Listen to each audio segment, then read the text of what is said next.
Hello everyone, welcome to my channel. आइए start करते हैं आज का हमारा टॉपिक। क्लास 10th के फिजिक्स से इलेक्ट्रिसिटी चैप्टर से क्या एक टॉपिक है जिसका नाम है ओम्स लॉ। तो ओम्स लॉ आइए समझते हैं क्या कहता है। तो ओम्स लॉ कह रहा है according to Ohm's law the current flowing through a conductor is directly proportional to the potential difference across the conductor when physical conditions like temperature, pressure, stress etc are remain same. ठीक है, तो कह रहा है कि अगर किसी conductor के अंदर क्या हो रहा है, करंट जो फ्लो कर रही है वो क्या होती है, डायरेक्टली प्रोपोर्शनल होती है किसके, पोटेंशियल डिफरेंस के। कब, जब इसकी फिजिकल क्वांटिटी जैसे temperature, pressure, stress etcetera are क्या हो, रिमेन सेम हो, मतलब इनमें कोई चेंज ना हो, मतलब कांस्टेंट हो। ठीक है, तो अब इसके अकॉर्डिंग हम लोग देखते हैं क्या होता है। हमारा कह रहा है क्या, जो करंट है आई वो क्या होगा, डायरेक्टली प्रोपोर्शनल होगा पोटेंशियल डिफरेंस के वी के। तो अगर आई डायरेक्टली प्रोपोर्शनल है वी के तो वी भी हमारा क्या होगा, डायरेक्टली प्रोपोर्शनल होगा आई के।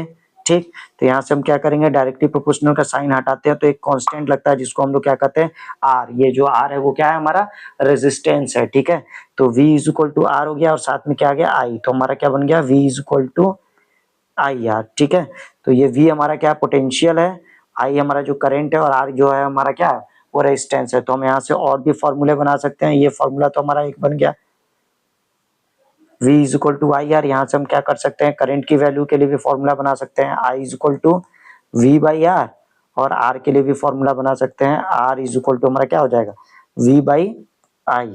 ठीक है, तो यहाँ पे हम देख सकते हैं कि एक रिलेशन से हमारे पास तीन फॉर्मूले आ गए हैं। हम तीनों में से कोई भी वैल्यू हमको दी होगी, यहाँ पे हमारा क्या है, आई इज इक्वल टू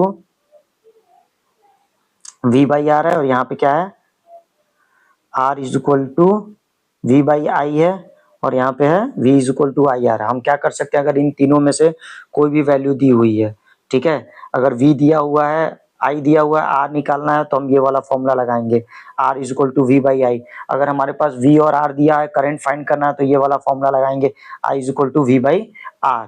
ठीक है, तो यहाँ पे हमें पता है हमारा क्या क्या है, v जो है हमारा क्या है, पोटेंशियल है, और I जो है वो हमारा क्या है, करंट है, और R जो है वो हमारा क्या है, रेजिस्टेंस है।